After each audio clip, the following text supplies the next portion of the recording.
This week in Texas, we take you for a ride along the southern border. We've seen a significant decline in the number of illegal crossings. And we're there as immigration enforcement hits a community in southeast Texas. I'm scared for my family. Plus, an interview with Harris County Judge Lina Hidalgo. She joins us in studio. I think it's a lesson, not just for us, but for other jurisdictions. And some local voters have their chance to double the time their city council members stay in office.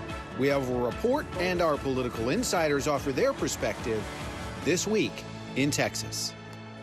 Hello again, I'm Tom Abrams. Thanks for being with us. We begin this week with a focus on the border and immigration as the new Trump administration unfolds its policies and enforcement in sharp contrast to the previous administration. In the 5 weeks since President Trump took office, southern border agents tell ABC 13 that illegal crossings are down dramatically as deportation flights are on the rise. ABC 13's Daniela Hurtado and photojournalist Chris Carr rode along with patrols in Texas and in New Mexico to get their perspective. Our day started early as we embedded with Border Patrol. We started our day in the New Mexico part of the El Paso sector. We've had 4 cross-border shooting incidents here in El Paso. A safety briefing set the scene for what would turn into a 5-hour ride along with southern border agents. At 5 in the morning, we hit the road. A path of darkness, valleys, and miles of dirt road along the 30-foot border wall. Which frees up agents in the field. As we drove past multiple border agents stationed across the 264 miles of the El Paso sector, radio silence. And so we've seen a significant decline in the number of illegal crossings. As the sun rose, we started to get a clear view of these two countries divided by a steel barrier. Along the way, the wind whipped as the temperature hit a brisk 33 degrees. We spotted United States soldiers keeping a watch right alongside border agents. Cameras equipped with advanced artificial intelligence technology as an extra eye that some call a game changer for border security. And the CBP Air and Marine Operation Black Hawk up above. Customs and Border Protection representatives say this Santa Teresa, New Mexico area is one of the busiest for them for migrant encounters, known for cartel activity. Transnational criminal organizations operations affect not only the border communities, but affect the entire country. Claudio Herrera is a U.S. Border Patrol agent for the El Paso sector, an area which once had hundreds of encounters and apprehensions daily, now has fewer than 100 a day. We're talking about a 62% decrease in apprehensions compared to the same time frame during fiscal year 2024. Landon Hutchins with Customs and Border Protection credits the decline in part to the Title VIII consequences that include strict penalties, including 5 to 10-year bans on re-entry for people deported. CBP says they remain concerned on the cartels that prey on the desperation of migrants from all over the world seeking a better life. They're often held for kidnapping and ransom, and they're not released until their family pays another $9,000, $10,000. He and Herrera urge people in cities like Houston to not pay smuggling fees, alluding to the danger it poses. 5 hours flew by, and in that time, no calls for illegal crossings or apprehensions. Perhaps a sign of the times. Daniela Hurtado, ABC 13 Eyewitness News.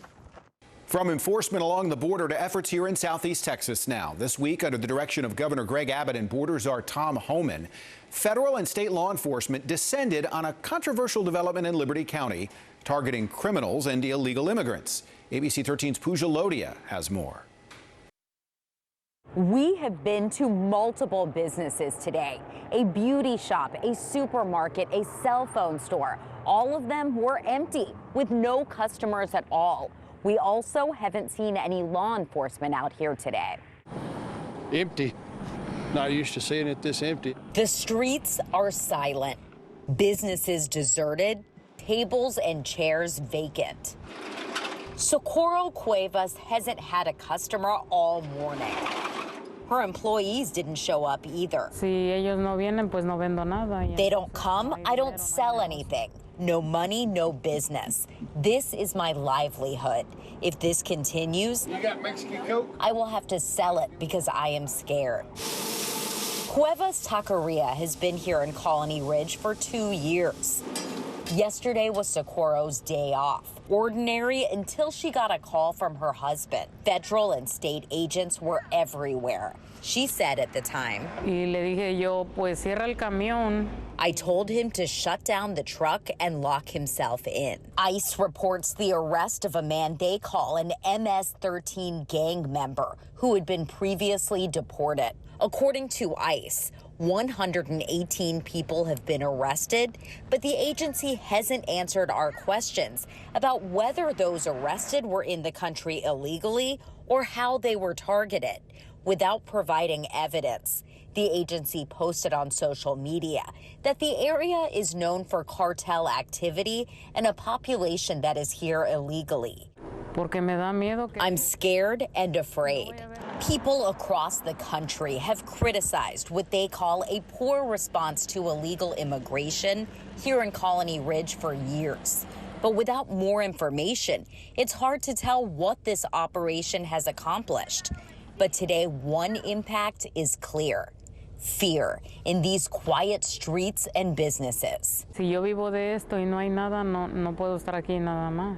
This is how I make my money. But if there's no money, I can't support myself. We have reached out to both state and federal officials to try to find out more about this operation. Is it over at this point, and are there more planned like it? We've not received any responses to our questions. Pooja Lodia, ABC 13 Eyewitness News. For more on the border and immigration enforcement, I'm joined by our political insiders, strategist Otis Evagaro and Jessica Colon. Thanks so much for joining us. Jessica, we'll start with you. Your thoughts about what's happening at the border right now and how fast all of this is happening with the new administration. President Trump promised this on the campaign trail, and he is delivering. It is showing that when you have leadership that wants to get this done, that wants to secure our border from the federal government perspective, which we haven't seen in 4 years, it can happen, and it can happen very quickly. Kudos to Governor Abbott and our legislature for keeping on watch while the Biden administration was in place and fighting with Texas to secure our border. But now we have seen that we have a partner in President Trump here in Texas to step in and do what it takes to secure this border, and we see how quickly it can happen. As a matter of fact, in the last week, we have seen crossings drop to a 15-year low. And compare that to just 6 months ago or less, when we had thousands crossing the border every day. So this is about leadership. This is about a choice for the federal government to engage to protect and secure our border, like President Trump promised on the trail. And whether you're talking about the border or you're talking about Colony Ridge, are you surprised at how fast all of this is unfolding? Well, I'm surprised that we're talking about anything unfolding at all. What's happened is that President Trump has signed executive orders. That's it. And to piggyback off what Jessica said, President Biden did have a plan. So did Senator Langford in Oklahoma. Remember, it was because of Donald Trump we're in this position to begin with for Jessica to say it's a 15-year drop. There was bipartisan legislation in front of Congress to pass. Donald Trump said, no way, because I need to be president. So that was Donald Trump being self-serving. And then again, when we talk about the border, this has been happening. Barack Obama was nicknamed Deporter-in-Chief. He was doing the job there. Joe Biden wanted more judges, wanted more technology, wanted more ICE agents down there in the border. So there's nothing different that's going on right now. It's just a bunch of distractions and executive orders being signed. And then when we talk about the border, we're also not talking about the immigration problem that we have in this country.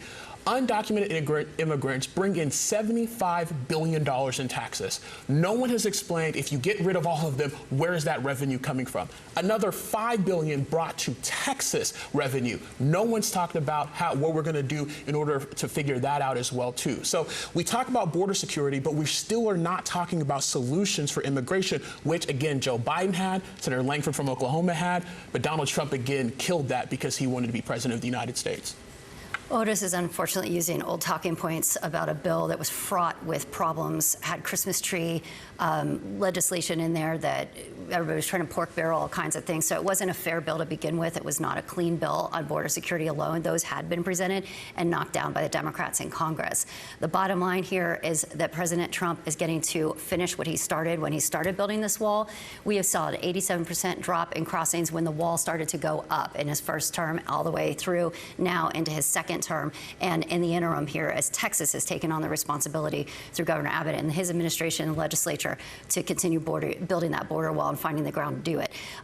Long story short, we have seen what leadership can do. We have seen when President Trump decides to make a choice and said that he's going to secure this border, how quickly it can be done when you're serious about it. And the border czar, Kamala Harris, never stepped foot on the Texas border. The most conservative senator in Congress agreed with Joe Biden for more technology at the border, more officers at the border, and more immigration judges. Again, these aren't old talking points. This is what is in front of us right now. And again, this administration and Republicans have yet to put forth a solution to what we do about the undocumented immigrants that are bringing billions in tax revenue. A good debate about immigration. We'll see you again later in the program. When we come back, a conversation with Harris County Judge Lina Hidalgo.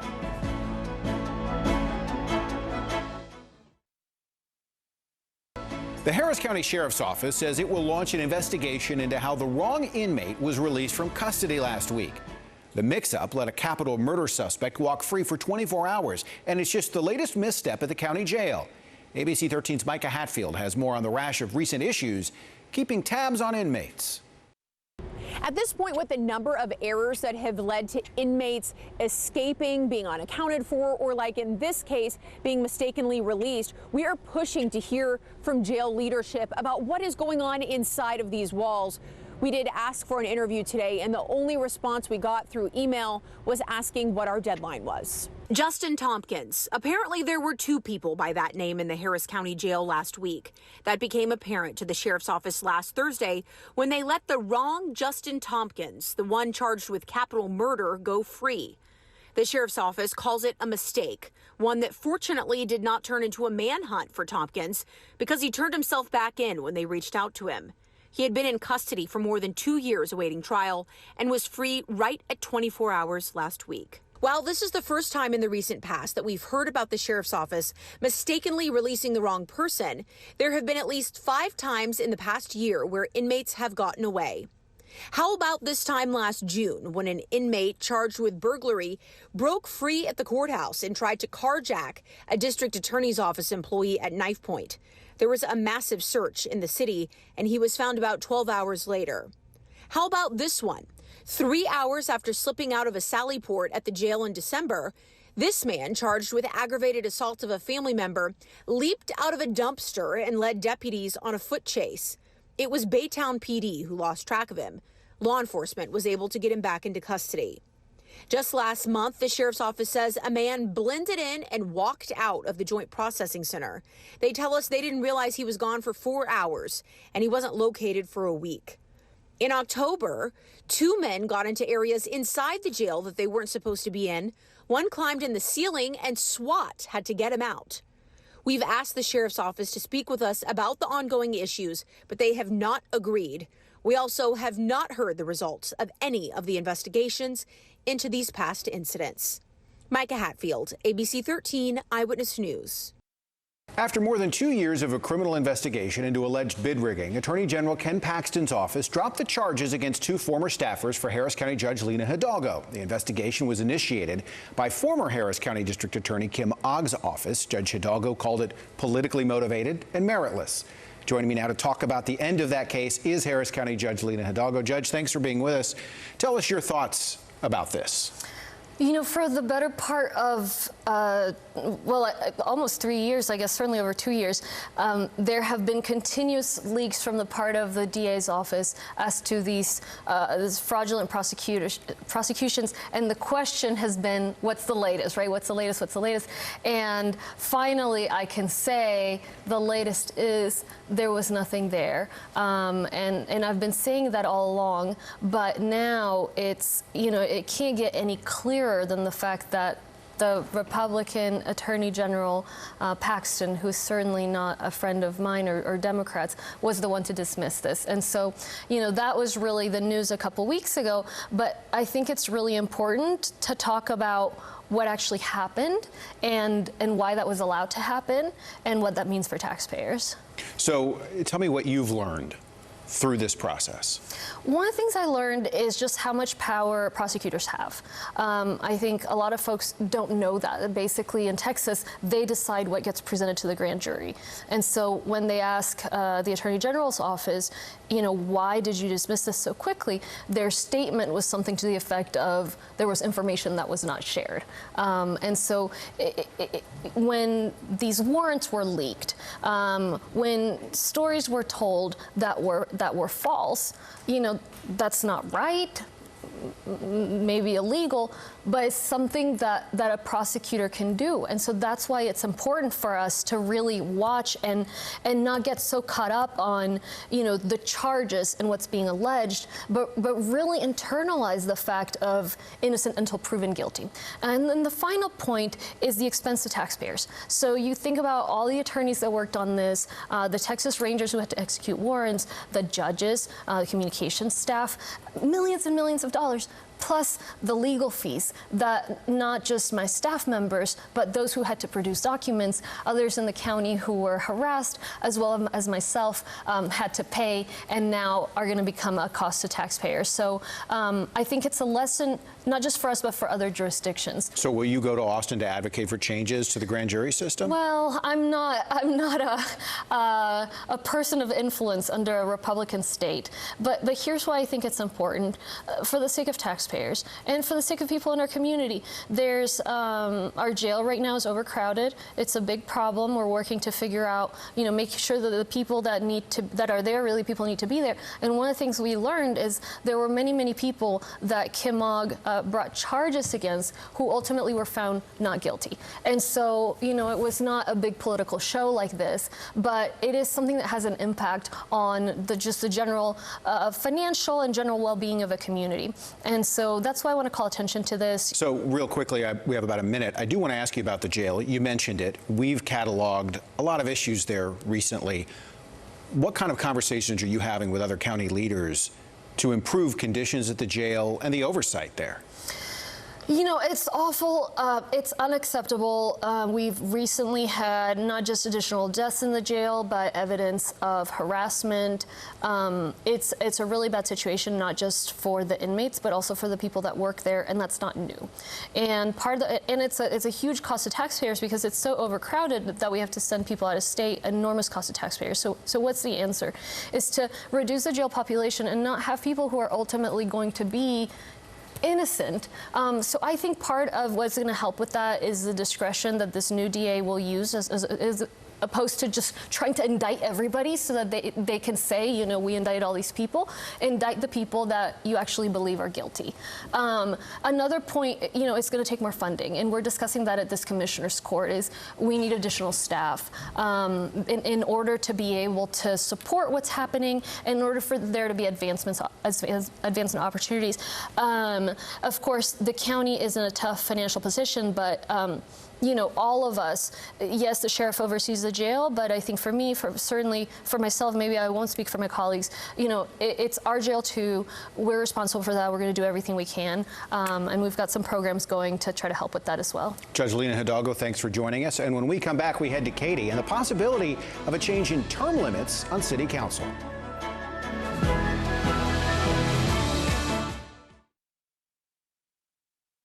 Welcome back to This Week in Texas. Now on the program, we head to Katy, where city council members are hoping voters will give them more time on the job. They want the current term limits to be doubled. Most council members support the move, but there is some opposition. ABC 13's Nick Notario has more. After reaching his term limit in office, former Katy Mayor Doyle Callender believed it was time to move on. Nobody won't look at me for 12 years, but I think the 6 years I served was enough. I enjoyed it. Okay. It's not enough time, though, for some current Katy leaders. Days ago, council considered doubling the number of consecutive years they could serve. Right now, they serve 3-year terms. They're only allowed 6 consecutive years. That could soon change. Our motion carries 3-2. By a narrow margin, they decided to ask voters to change the charter to allow council members to double their time to serve 12 consecutive years, a move that didn't sit well with some in the audience. To me, this is an abuse of power. Just use some common sense and thought process in what you're doing. One of those who spoke was Callender. You have to have new blood, new thoughts, new new process. ABC 13 looked at other cities with council term limits. Katy was among the lowest. Pearland is also at 6 years. Houston council members can serve 8 years. In Sugar Land, it's 9 years. In Rosenberg, it's 10 years. 12 years is at the high end of sort of a term limit process. Of course, it's fewer years than a place without term limits, but it is more than the average place with term limits. Rice University political science professor Mark Jones says it's longer than most, but that may not be a bad thing. At that point, they're on equal footing with the city administrator and other bureaucrats and actually know the budget process. They know the planning process. They really know the city in and out, and thus can be far more effective. This isn't a done deal. It'll be up to voters here in Katy to decide in the upcoming May election. Now, while they'll see council term limits on the ballot, they won't see anything about the mayor. That's because council decided to strike down that item, instead opting to put themselves on the ballot. A ballot that hasn't had Calendar's name on it for 20 years, but he's not afraid to weigh in and says others should do so as well this May. Whether you vote for or vote not, it's very important to vote, to have a voice. A decision that could double the amount of consecutive years Katy council members could serve. Nick Notario, ABC 13 Eyewitness News. Let's bring back our political insiders, strategist Jessica Colon and Otis Evagaro, to talk about term limits. Your thoughts in general about term limits, not just as they relate to Katy. Sure. Term limits, it's always seems to be a little agenda driven with what might be going on by the people that are either seeking them or the people who don't want them. And so naturally, we have term limits every election cycle. The voters can decide to term limit the people that they have in office by electing someone else. So the natural electoral process is an organic term limit that we have, a term limit process that we have on the ballot every single cycle, that every single election that you voted is essentially giving an incumbent a term limit opportunity to knock them out of office. But inherently, sometimes you get folks that are in office forever and you can't, it's hard to run against them, et cetera. So when you're looking at term limits, it really is important to look a little bit more behind the scenes to see what's going on as to why a group might want them or might not want them and especially in any process, you have to go through the machinations that that particular jurisdiction requires when it comes to looking and seeking term limits. I actually saw you nodding in agreement. Yeah, you have bipartisan cooperation here, Tom. Term limits, it's voting. That's what term limits boil down to. Listen, and I know some of my Democratic friends and some of my Republican friends who believe in term limits. I tell them all the time, listen, term limits are only as good as your vote. So if you're not happy with someone representing you, you have the opportunity to change that. Because also one of the things that we don't talk enough about is that government takes time. It's a process. There's bureaucracy. If you put someone in there for only 4 years in Congress, the likelihood of them being effective or getting anything done is very slim. But giving them time, you're able to get money into your district. They're able to build seniority in the U.S. Congress or the Senate or in the state legislature as well, too. So, again, for me, term limits boils down to voting. And if you really want to affect change and you want a new representative, a new state senator, a new president, you just got to get out and vote. And quickly for both of you, I guess this applies whether you're talking about city council, school board, Congress, Senate, doesn't matter. No, it doesn't matter. A long time ago, well, not so long ago, but you saw Republicans wanting to instill term limits on Republicans in Congress. But, we saw lots of turnover in Republicans in Congress because people got active during the primaries and elected new candidates to be their nominee headed into the general election. So really, I let the voters decide if they want term limits in a specific jurisdiction that's seeking them, whether it's a city council situation or a city charter amendment or, Congress or state office. But it's down to the voters. And I do like that, in particular, Katy, that they are taking it to the will of the voters on the ballot. All right. Thank you both. We appreciate it. We'll be right back.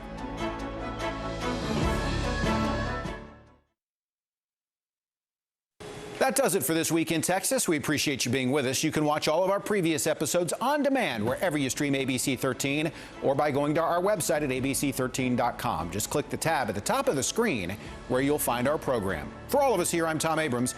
Have a great week and be kind to one another.